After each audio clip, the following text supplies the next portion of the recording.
السلام علیکم ناظرین کرام، نئی ویڈیو میں آپ کو خوش آمدید کہتے ہیں۔ جب تاریخ لکھی جائے گی تو مورخ یہ ضرور لکھے گا کہ ایٹمی ہتھیاروں سے لیس خود ساختہ نمبر 1 ایک ایسے شخص کے خلاف اپنی قوت لگانے پر مجبور ہو گئے تھے جو انہی کی قید میں تھا، لیکن پوری قوت لگانے کے باوجود وہ نمبر 1 اس شخص کو شکست دینے میں ناکام ہوئے۔ ناظرین کرام، بڑے لوگ باتیں کر رہے ہیں کہ پتہ نہیں نواز شریف اس کے پیچھے ہے یا کون ہے، تو نواز شریف کا بھی رد عمل آ گیا ہے، آپ کو بتاتا ہوں، لیکن میں شروع میں ہی آپ کو بتا دوں ایک ٹاؤٹ کے ذریعے، کیونکہ خبریں آج کل ٹاؤٹ کے ذریعے باہر نکالی جاتی ہیں۔ دو چیزیں بہت سارے لوگ بات کر رہے ہیں کہ ایمرجنسی کی باتیں ہو رہی ہیں، اور ایک خبر باہر آئی ہے جو اپنے ٹاؤٹ منیب فاروق کے ذریعے باہر بھیجی گئی کہ حکومت ہو، الیکشن کمیشن ہو یا پارلیمان ہو، کوئی بھی سپریم کورٹ کا فل کورٹ فیصلہ قبول نہیں کرے گا اور اس پر عمل درآمد نہیں کروائے گا۔ تحریک انصاف کے بقول، اسد کیسر کے دعوے کے بقول 41 کے 41 لوگ پورے ہو گئے ہیں جنہوں نے اپنے ایفیڈیوٹ جمع کروا دیے ہیں پارٹی کو، اور پارٹی الیکشن کمیشن کو جمعرات کو جمع کروائے گی۔ ظاہر ہے کھیل وہاں سے ہی شروع ہو سکتا ہے کہ الیکشن کمیشن وہ لے گا نہیں لے گا، کیا ہوگا۔ اور جو سپریم کورٹ نے کہا ہے کہ جو 39 لوگ ہیں قومی اسمبلی میں، انہیں پی ٹی آئی کا قرار دیا گیا ہے، اس کے لیے ظاہر ہے کہ سپیکر قومی اسمبلی کا کردار ہے، اس میں پھر لیڈر آف دا اپوزیشن جو پارلیمانی لیڈر ہیں، یہ سارے عہدے تبدیل ہوں گے، انہوں نے بھی کردار ادا کرنا ہے، الیکشن کمیشن نے بھی کردار ادا کرنا ہے۔ تو اس میں الیکشن کمیشن کو فرنٹ پہ رکھا جائے گا، سپیکر کو تو ویسے ہی بہت سارے تحفظات ہوتے ہیں اس کے سپیکر ہونے کی وجہ سے۔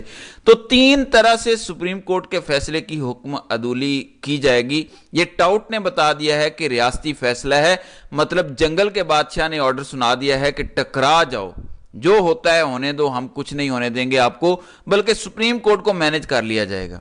اسی لیے 4 ایڈ ہاک ججز کے نام سامنے آئے، ان میں سے 2 نے تو واضح طور پر ریکیوز کر لیا۔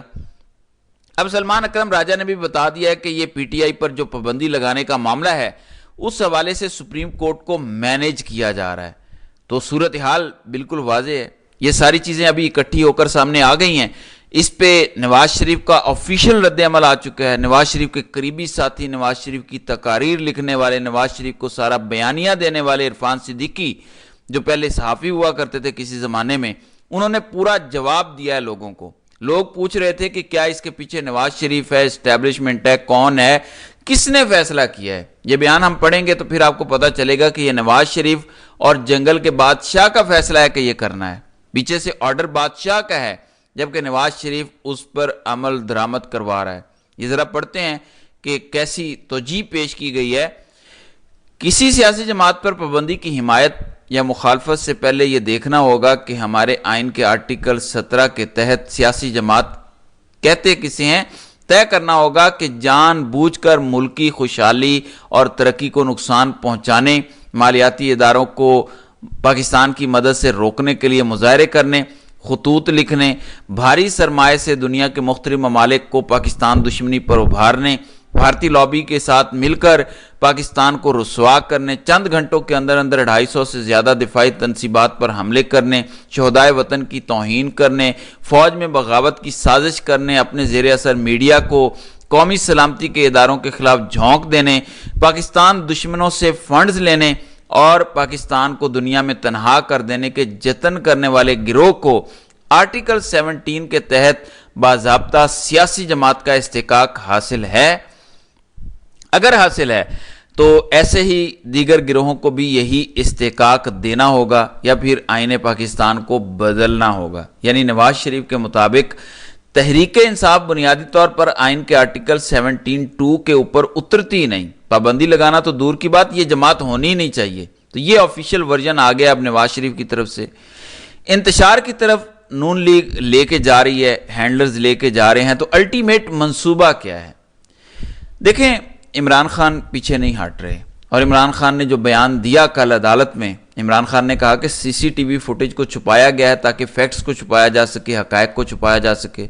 دوسری بات کی ہے عمران خان نے کہ مجھے جب گولیاں لگیں تو مجھے ایف آئی آر تک درج نہیں کروانے دی گئی، اور تیسری بات یہ کہ عمران خان نے کہا کہ انہوں نے ان میں سے کوئی بھی جرم نہیں کیا جس کا ان پر الزام ہے۔ انہوں نے یہ ضرور کہا کہ وہ کیوں معافی مانگے؟ ان کے اغوا کی کوشش کی گئی اور ان کے اوپر 72 سالوں سے کبھی کوئی کرمینل کیس نہیں بنا، انہوں نے کسی قسم کی کوئی کانسپریسی ہیچ نہیں کی، اور نہ ہی پی ٹی آئی ورکرز کو انہوں نے انتشار کے لیے اکسایا ہے۔ تو یہ ساری باتیں عمران خان نے کی ہے۔ اب اس کو آپ نے انڈرسٹینڈ کرنا ہے، عمران خان 1 انچ پیچھے نہیں ہٹ رہے اور وہ حق پر ہیں، کیا یہ درست نہیں ہے؟ اور اب نون لیگ خود مانتی ہے کہ عدم اعتماد کے پیچھے ملٹری اسٹیبلشمنٹ تھی، اب تو سب مان گئے ہیں، تو پھر عمران خان کیسے غلط ہو گیا؟ دیکھیں، ملٹری اسٹیبلشمنٹ سے ہمارے سمپل چند سوال ہیں۔ اب تو پیپلز پارٹی، نون لیگ، سارا میڈیا، آپ کے سہیل وڈیچ، مجیب الرحمان شامی سبھی مان گئے ہیں کہ ہاں ملٹری اسٹیبلشمنٹ اس کے پیچھے تھی، تو عمران خان کا پہلا الزام تو سچا ثابت ہو گیا۔ پھر دوسرا سوال یہ پیدا ہوتا ہے کہ اگر پہلا الزام سچا ثابت ہو گیا تو دوسرا الزام ہے کہ سائفر کا مخاطب کون تھا؟ امریکہ کہتا ہے عمران خان کو عدم اعتماد سے نکالو، 7 تاریخ کو امریکہ یہ آرڈر دیتا ہے، 8 تاریخ کو عدم اعتماد آتی ہے، اب سب کہہ رہے ہیں کہ عدم اعتماد کے پیچھے اسٹیبلشمنٹ تھی، تو دوسرے سوال کا جواب بھی مل جاتا ہے یہیں پہ کہ عدم اعتماد کے پیچھے اگر اسٹیبلشمنٹ تھی تو سائفر کا مخاطب بھی اسٹیبلشمنٹ تھی۔ تو 2 سوالوں کا تو ہمیں جواب مل چکا ہے، تو پھر عمران خان کا آگے کا سارا بیانیہ سچ ثابت ہوتا ہے۔ اگر عمران خان پہ قاتلانہ حملے میں کوئی ریاستی اہلکار ملوث نہیں ہے تو کیا وجہ ہے کہ جب جے آئی ٹی تحقیقات کر رہی تھی اور پتہ چلا کہ 1 سے زیادہ شوٹرز ہیں اور گولیاں مختلف شیلز ان کے ملے، اس کو سبوتاج کیوں کیا گیا؟ کیوں کھل کے تحقیقات نہیں ہونے دی گئیں؟ ارشد شریف کے قتل میں اگر کوئی ریاستی اہلکار ملوث نہیں ہے تو کیوں پاکستان میں اس کا سپریم کورٹ میں جو کیس چل رہا ہے یا جو ٹیم گئی تھی وہاں پہ انویسٹیگیشن کرنے، ان معاملات کو کیوں آگے نہیں بڑھنے دیا جا رہا؟ دیکھیں، ہر سوال کا جواب ایک ہی طرف پوائنٹ کر رہا ہے۔ 90 دن میں الیکشن کس نے نہیں ہونے دیے؟ بچہ ملک کا جانتا ہے اس سوال کا جواب۔ پاکستان کا آئین ملٹیپل ٹائمز کس نے توڑا؟ بچہ جانتا ہے۔ لیکن میں ایک بات یہاں دوبارہ دہرانا چاہتا ہوں کہ ملٹری اسٹیبلشمنٹ دوبارہ 9 مئی کے بیانیے کو ٹاکی شاکی مار کے لے آئی ہے، تو اب یہ بات دوبارہ کرنا ضروری ہے کہ اگر عمران خان نے فوج میں بغاوت کرانی ہوتی، اگر عمران خان نے فوج پر حملہ کرنا ہوتا، نمبر 1، کیا عمران خان کی پنجاب اور خیبر پختونخوا کی حکومت اگر ہوتی اور وہ فوج پر حملہ کرتے تو زیادہ کارگر ثابت ہوتا یا نہیں؟ سوال نمبر 2، اگر عمران خان نے ریاستی اداروں پر حملہ کرنا تھا تو اپنی پنجاب اور خیبر پختونخوا کی حکومت کیوں چھوڑی؟ نمبر 3، عمران خان کو واضح طور پر پنجاب اور خیبر پختونخوا میں جیت ملنی تھی۔ 14 مئی کو پنجاب میں الیکشن سپریم کورٹ نے اناؤنس کیے ہوئے تھے، عمران خان کو کیا ضرورت پڑی تھی کہ وہ صرف 5 دن پہلے ریاستی اداروں پر حملہ کر دیتے؟ کیوں نہ وہ 14 مئی کے الیکشن کا انتظار کر لیتے، اپنی 2/3 اکثریت والی حکومت بناتے پنجاب میں اور پھر ریاستی اداروں پر حملہ کر لیتے؟ عمران خان نے 5 دن پہلے ہی کیوں حملہ کرنا چنا؟ تو آپ کی کسی بات میں کوئی لاجک نہیں بنتا، ہر چیز کو عقل کے پیمانے پر پرکھا جائے گا۔ یہ وہ دور نہیں ہے کہ آپ نے جو بول دیا اسے ہم نے صحیفہ سمجھ کے قبول کر لیا۔ پھر آپ کا یہ بار بار استدلال کہ عمران خان ملک کے لیے اچھا نہیں ہے، اگر عوام چاہتی بھی ہے تو ہم نہیں ہونے دے سکتے کیونکہ ملک کے لیے اچھا نہیں ہے، کوئی ایک دلیل دیں کہ ملک کے لیے اچھا نہیں ہے۔ ابھی تک کے سارے سوالوں کے جواب یہ ہیں کہ ہر خرابی کے پیچھے اسٹیبلشمنٹ ہے۔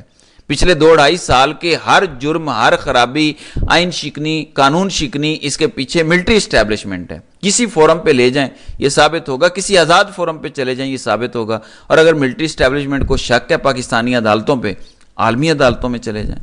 وار کرائمز کا مقدمہ کرتے ہیں، آپ جورسڈکشن قبول کریں اور ہم ٹرائل کرتے ہیں باجوہ صاحب کو اور موجودہ بادشاہ کو، اور پھر دیکھتے ہیں کہ اوور ویلمنگ ثبوت کس طرف جاتے ہیں، کون وار کرمینل ثابت ہوتا ہے، کون آئین شکن ثابت ہوتا ہے، پتہ چل جائے گا۔ چلیں، اگر آپ نے عالمی عدالت انصاف میں نہیں جانا تو برطانیہ کی عدالتیں آزاد ہیں۔ پاکستان میں ویسے بھی کوئی کمپنی اگر کھلتی ہے تو وہ کہتی ہے کہ پرابلم ہوگا ایبیٹیشن کے لیے تو ہم جائیں گے برطانیہ کی عدالت میں، تو آپ برطانیہ کی عدالت چوز کر لیں، یہاں پہ مقدمہ لڑ لیتے ہیں۔ رجیم چینج آپریشن کا مقدمہ، سائفر کا مقدمہ، 9 مئی کا مقدمہ، تمام ثبوت آپ لے کر آئیں، تمام ثبوت پی ٹی آئی لے کر آئے، برطانیہ کی عدالت میں فیصلہ کروا لیں، نہیں تو یونائٹڈ نیشن کی ٹیم کو کال اپ کر لیں۔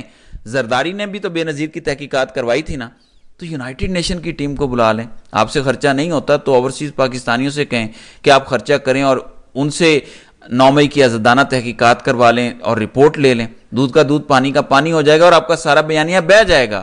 جو مدعی ہیں وہ مجرم بن کے کٹہروں میں کھڑے ہوں گے، یہ میں آپ کو لکھ کے دینے کو تیار ہوں۔ اگر کوئی جرم نہیں کیا تو آپ کو اپنی تحقیقات سے مسئلہ نہیں ہونا چاہیے۔ آپ کو تو اتنا مسئلہ ہے کہ آپ انہی 2 نمبر عدالتوں سے بھی تحقیقات کروانے کو تیار نہیں ہیں جو آپ کے پاؤں تلے ہیں۔ کیونکہ آپ کے جرائم اتنے بڑے ہیں، سب پوائنٹ پہ ایک پوائنٹ بھاری ہے، جس کو 5 دن بعد الیکشن مل گئے ہیں، وہ 5 دن پہلے کیوں 9 مئی کو فساد مچائے گا؟ کیوں یہ کرے گا؟ صرف وہ کرے گا جو نہیں چاہتا کہ اس ملک میں الیکشن ہو۔ کسی وقت کے یزید کے سامنے جھکنے کا سوال ہی پیدا نہیں ہوتا، ہم گردن کٹانے کو تیار ہیں، ہم انشاءاللہ اس سنت کو زندہ رکھیں گے، لیکن کسی وقت کے یزید کی بات ماننے کا سوال ہی پیدا نہیں ہوتا۔ تو ناظرین کرام، آپ کی اس ویڈیو کے حوالے سے کیا رائے ہے؟ آپ اپنی رائے کا اظہار کامنٹ سیکشن میں ضرور کیجئے گا۔